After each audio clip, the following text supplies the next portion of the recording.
Okay, so today's topic is on accounting basics. So accounting basics for FP&A roles. I'm sure you must know, right? Accounting basics are important for any finance roles, any FP&A or finance role.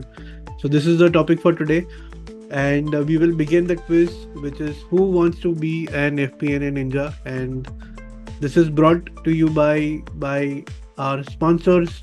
So I'll just quickly give a shout out to them. So Drivetrain, Pivot Excel, GA Management Consultants, and Blocks. So thank you so much for supporting us. And I am now opening up the quiz for this week.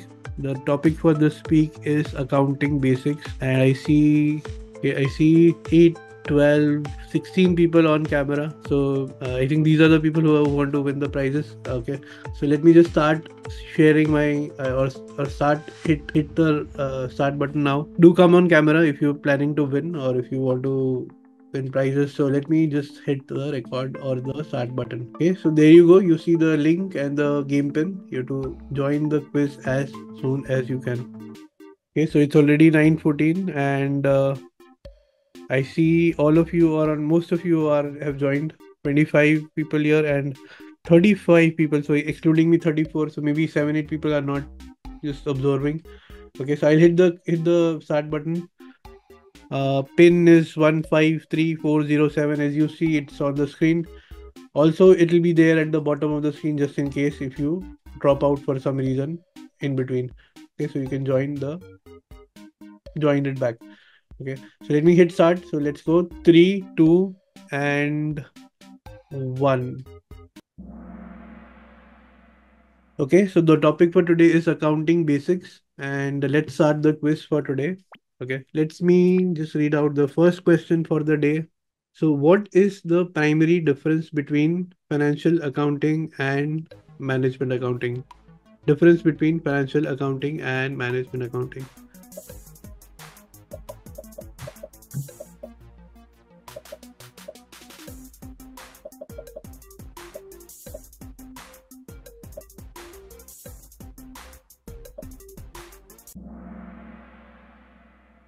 Okay, I think most of you got this right. Management accounting provides internal decision making, helps provide internal decision making support. So that is the right answer. We'll talk more about that. But before that, let's take a look at the top five. Okay, so Manshit, Jagriti, Sagar, Diana, and Bharat are in the top five. Early days. So we have 9 more questions to go. Let's take a look at some of the explanation that comes up. So straightforward, right? Management accounting is usually used internally for decision making. So it's usually more internal and not bound by external reporting standards, whereas accounting standards, IFRS, GAAP, all those are applicable when you do financial accounting, where you are more focused on accuracy for external reporting, while management reporting is more internal, where you use those information details for decision making purposes. Okay, so hope that answers that. Let me go to the next question. So, question number two coming up on your screen. Which of the following is considered a fixed cost in accounting? Which of these is a fixed cost in accounting?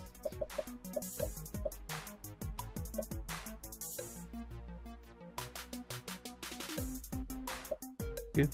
Hopefully, these are easy ones to start with, and we'll get more difficult ones as we go along. Okay, I think all of you got this right, almost all of you. So rent is a fixed cost. All the others are usually variable. So raw material, sales, commissions, direct labor usually are variable costs.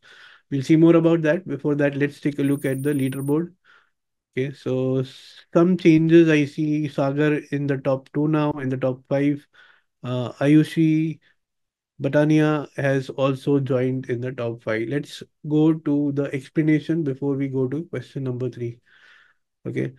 Fixed costs are expenses that do not change with level of production or sales volume. Okay, so those are fixed costs. Variable costs, exactly opposite. They will change or they vary directly with the production volume. So all those examples you saw in the previous slides, all those were variable costs. Uh, so materials, raw materials, sales commission, those are all directly linked to the production volume. Okay, you don't have to send your answers, Ruben. So you have to join this game. You have to log into this Kahoot.it. So you have to use your handheld device, go to this website www.kahoot.it, enter this game pin, and then you can join us for the quiz. There you have to select the right options, whichever you see on the screen. Okay, hope that helps. Okay, I can't help it. There are 30 plus people playing, I think 20 plus people playing this. So better luck for the next question or the next quiz. So let me go to the next question. I am so sorry if you missed one of the questions, but you can still play. I think it's not winning always, right? You can still play and see how far you go. Okay, let's see. Let's go to the next question. So question number three is coming up on your screen.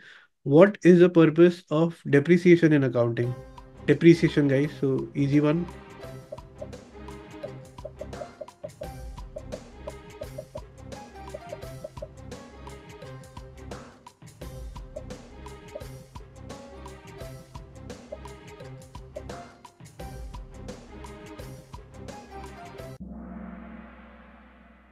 Okay, so I think all of you except one got this right. So it's to allocate costs of the assets over the useful life.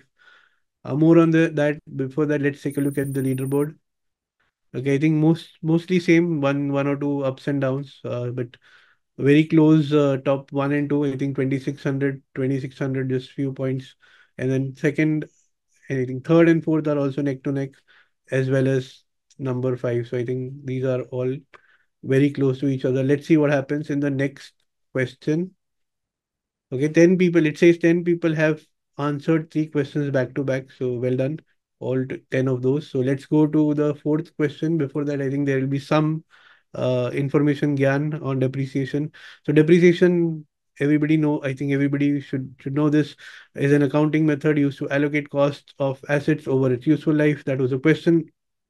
Purpose is to spread out the expense of a major investment or a major asset such as plant, machinery, vehicles over the period of time in which that asset is used to generate revenue, rather than expensing everything once in the year of purchase. Okay, so that is the purpose of depreciation. Let's go to question number four. I think yes, question number four. Okay, so which of the following would not be considered? So focus on the word not be considered part of operating income in an income statement.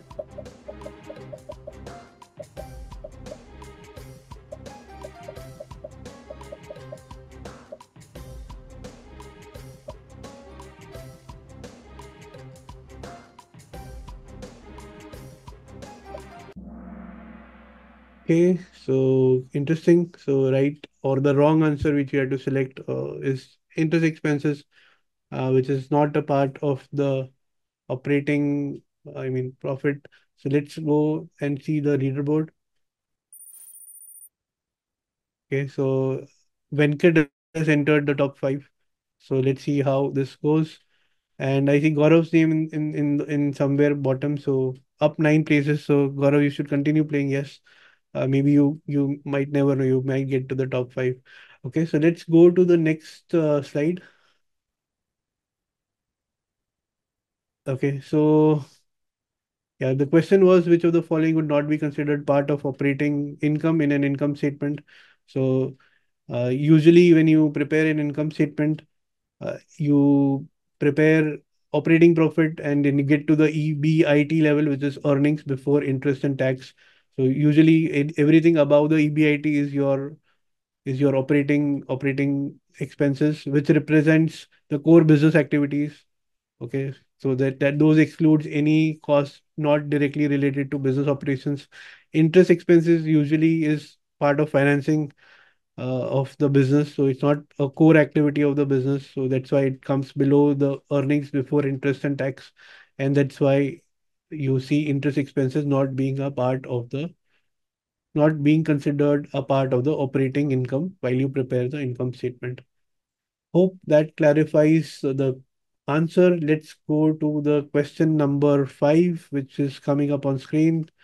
And what is the primary purpose of reconciliation process? Reconciliation. I'm sure all of you must have done this at some point.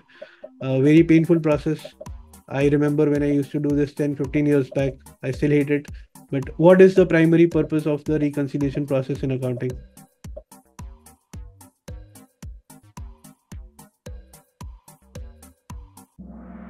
Okay, so it's to ensure records are consistent, accurate across different systems.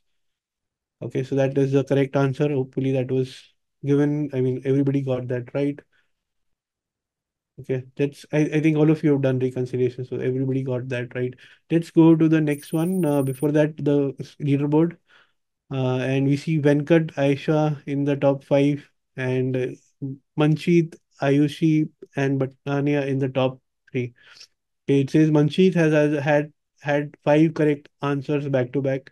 I think all five Manjeet has got it right. So congratulations. But still, the top two, the difference is very, very, very, very thin, right? 100 points, and here again between third and fourth, it's very, very tough competition. So yeah, we are at the midpoint. I think the next question is the question number five, I believe.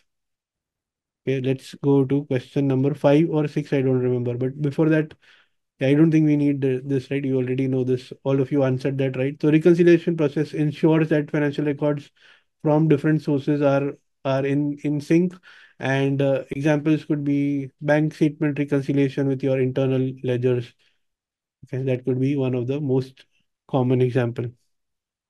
Ruben says, I cannot still participate. I am so sorry, but I mean, I won't be able to do anything as of now. However, maybe I can help you after the quiz. Just reach out to me. I can just help you how to join the quiz so that you can play in the next week's quiz.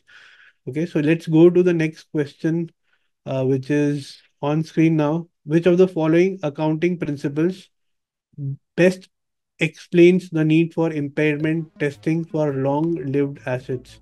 Okay, impairment testing for long-lived assets. Which accounting principle?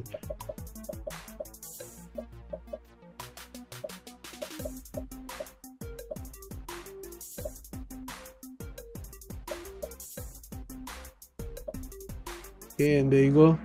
I think there's confusion between conservatism and going concern principle. So we'll talk about that in the upcoming slides. Before that, let's take a look at the leaderboard. I think some shifts must have happened because of this. Okay, Ayushi is now on the top, and Manshit is on position three. And Ajit is now featuring in the top five. So some changes with that impairment happened. Okay, a lot of positions shifted. Okay, with that we will see the slide. Oh, my Zoom crashed. Sagar is saying. Okay, so maybe you should let others win this time. So you've already won it many times, right? So maybe that is the reason Zoom crashed. But you can try again. We'll wait for a few seconds for you to join. So while we talk about the slide, try joining again. You should be able to resume it from the position where you left. Okay.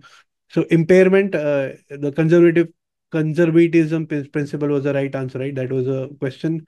Requires companies to report potential losses sooner rather than later. So the conservatism principle says that you should account for any losses as early as possible. You should not wait for those to recognize the potential losses. Okay, impairment testing ensures that the fixed assets or long-lived assets in some gap it is called fixed assets, long-lived assets, or plant property and PPE, whatever you call it, are not overstated in the balance sheet if their market value has significantly declined. That is the purpose of impairment, and the conservatism principle is behind that accounting concept. Okay, with that, let's go to the next slide. So I deliberately spend more time, Sagar, on this slide so that you can join. Uh, have you managed to join? Last week I'm close. Sagar, did you manage to join? Gaurav, we did not get that. So last week I'm close. What is that? Okay, you crashed last week. Is that what you mean to say? Okay, so maybe Sagar has given up. Okay, let's go to the next slide. Good for everybody else. Close to coming for in top five is what Gaurav is saying. So, which accounting principle dictates expenses should be recognized in the same period as revenues they help generate?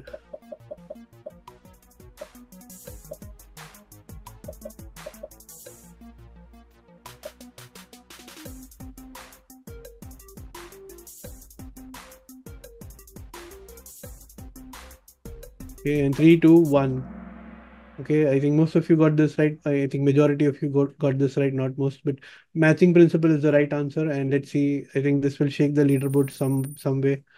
Okay, so Jagriti is now in the top five. Remaining are maintaining their leads in the top four. So let's see what happens. The gap is significant between one and two and three. So let's see.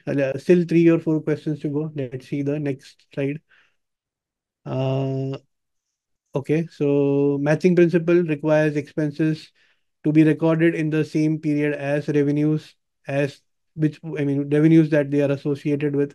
It ensures your profit and loss reflects a clear and accurate picture of the profitability in any given period. Okay, so that is the objective of the matching principle. Okay, with that, let me just go to the next question, and this is coming closer to the end. What is the key difference between direct and indirect methods of presenting cash flow statement? And you have the four options on your screen.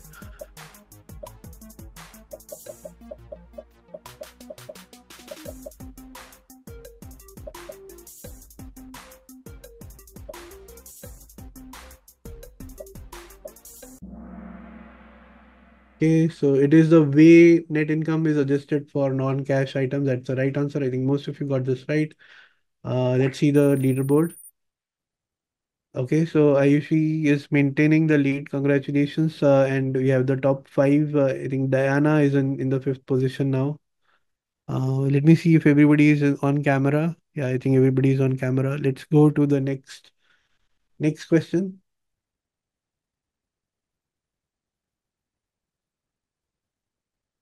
Okay, before that, cash flow statement direct versus indirect. The main difference is, as you already pointed out, is the difference between how how the cash flow from operating are or operating cash flows are presented in both. Okay, so that is the main difference. And you have two different ways of preparing the cash flow. In the indirect method, you start with the net income and make a lot of adjustments for non-cash items and changes in working capital. Hopefully, that brings back your memories of preparing cash flow statement. Okay, let's go to the next question. What is the primary purpose of intercompany eliminations in consolidation of financial statements?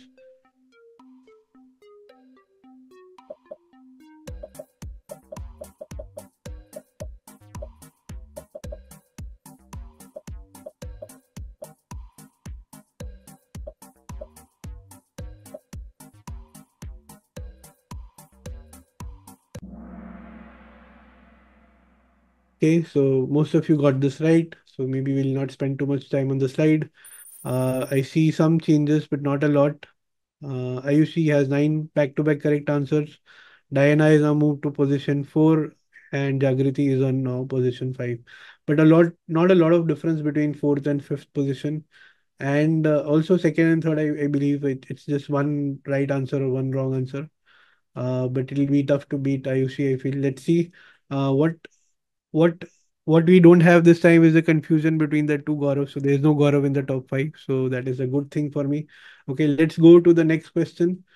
Before that, intercompany eliminations, consolidation of financial statements. Okay, to remove transactions between entities within the same group and ensure that these transactions are not double counted. So that is the main objective of intercompany eliminations. Okay, let's go to the last question for the day, guys, and this will decide the winners. Under which circumstances would a company recognize deferred tax liability? I think this is a good one, tough one. I also don't know the answer.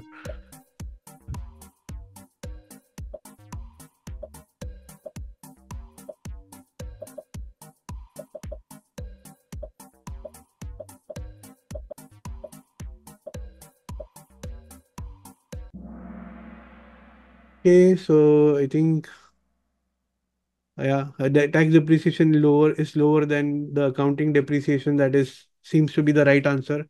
And let's see what that has done to the leaderboard. Okay, let's take a look at the leaderboard. What do you think? Who will win? Okay, Ayushi, Ayushi. What do you think, Ayushi? What do you say?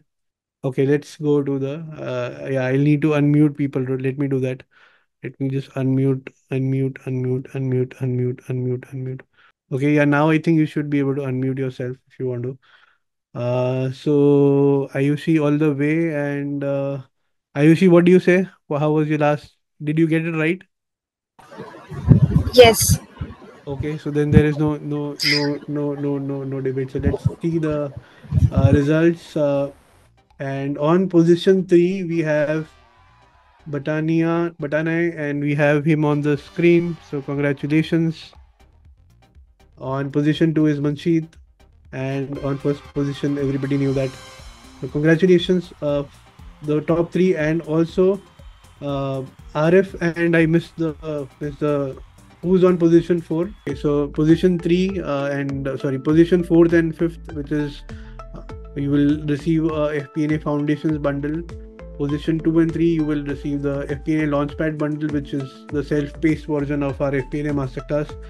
And you get a lot of other bonuses along with that for resume, interview preparation, and all the mastermind calls we've done in the last 1 year. So there are about 12 recordings with different CFOs, head of FP&As. Sometimes there are tool providers who have shown the tool demos for FP&A. So you get all those along with that bundle.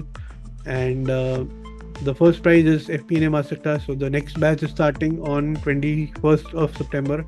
And Ayushi, I believe, will get an invite to that as a 100% scholarship along with the Launchpad bundle.